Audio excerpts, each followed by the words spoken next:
good, everybody?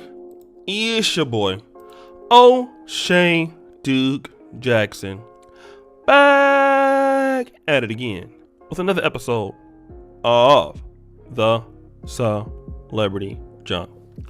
I want to talk about, again, Indian Red Boy as my last video about him, and another brother that I have seen, somebody commented about him in the comment section, 051 Melly. Now, I didn't really know, who this guy was, but he was a brother that was from Chicago, and he was a hitman, sort of independent kind of guy. He ran with a few different Chicago cliques, but, openly probably one of the most, most known killers of his era. Supposedly he has between 8 to 10 bodies. They say the same thing about King Von. King Von also, in Chicago was a guy that had, I don't know how true it is, but that, King Von was active. And in 051 Melly was an enemy of King Von. But Indian Red Boy and 051 Melly, both of them are dead. And so is King Von. But all three of the guys have similarities. Indian Red Boy, according to his Instagram, his mother, if you look at him in this photo, as a young man, there is no father in his life, okay? Raised by a single mother who, I don't know if she had more than one baby daddy, but we know that if you look at this picture of him when he was a little boy, his mom was already pregnant. And not only that, look at the colors that he's wearing as a young man, okay? He has, a few Instagram pages and stuff like that.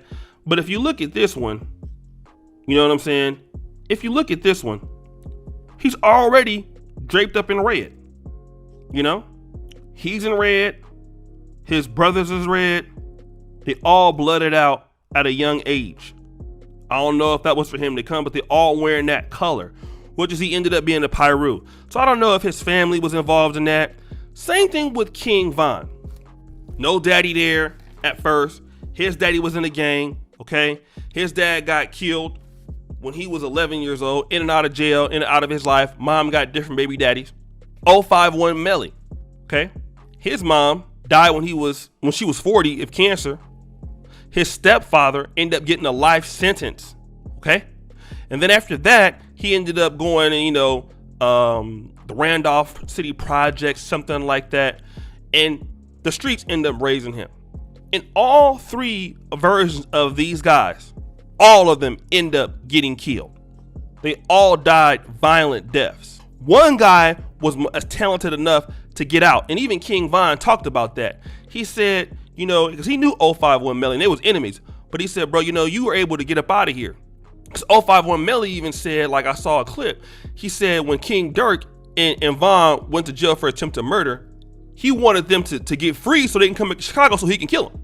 But he said, you were talented enough to get out of Chicago. And Von did, and Dirk. But Von, that mentality that he lived with in Chicago got him killed in Atlanta. Because wherever you go, there you are.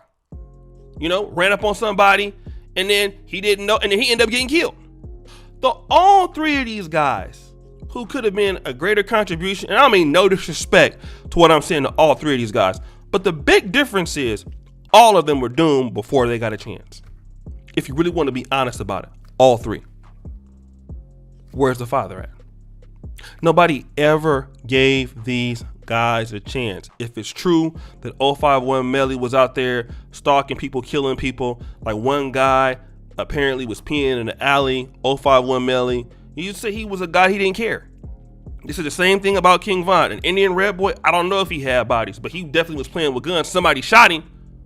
So either he did that or he was doing something. Somebody felt that they had to get rid of him. But in all three here, you have African-American black men that could have been lawyers, could have been doctors, could have been rappers, or with a longer career, longevity, doing something. But their life was cut short because where is the father? And then any of these things, when the mom comes to the funeral and they son are in the casket, they crying, talking about, I did my best. But nobody wants to talk to them about, well, honey, did you care about the situation you're putting these young men in? And you can blame the men for not being there, But if you out here having sex with these guys out here, and you know that these guys are gang members, and you know that these guys don't take care of their kids, and then you have babies by them, and then you want to know why they're not fathers, well, what do you expect? And a lot of times these kids are being born out of selfishness. And we can both blame the mother and the father, sure, because they both take care of that situation. But when the father is not there, this is what happens. And let me tell you something else. Don't just happen for folk in the hood, right? It happens from kids of women that are single moms that are educated. Their kids run a risk of getting into gangs too. See, we won't talk about that.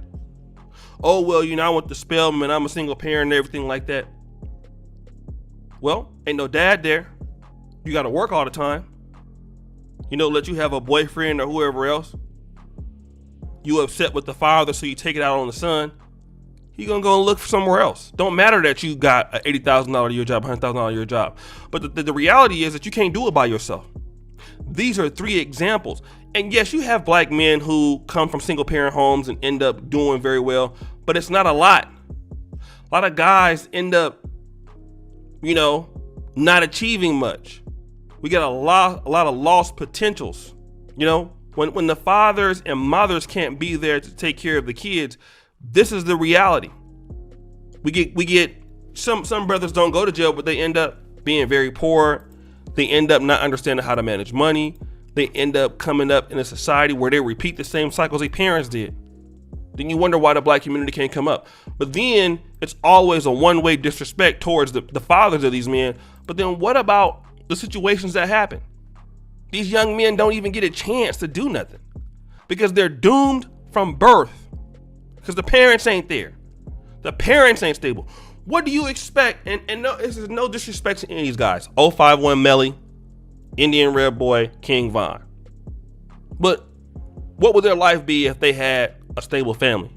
I'm talking to all the young brothers there in Chicago. The young brothers is getting gunned down in LA, especially in Chicago because it's so bad. Look at all our young guys getting killed, making diss records and all this stuff. What if those guys were our next scientists? Instead of being somebody's dead casket. Because a lot of them got the potential. But if you don't raise them up to be that, what are they supposed to become? Some people we raising our kids to go to the jail cell or to the grave. And the people that influence the most are parents. So guys, what do you think? It's your boy, O'Shea Duke Jackson, back at it again for another episode of The Celebrity Junk. I really appreciate you for all that you do. Subscribe with the bell. Check out the first comment at the top. Check out the Black Man of Perfect t-shirts. And as you know, the buffoonery remains at an all-time high. I'm out.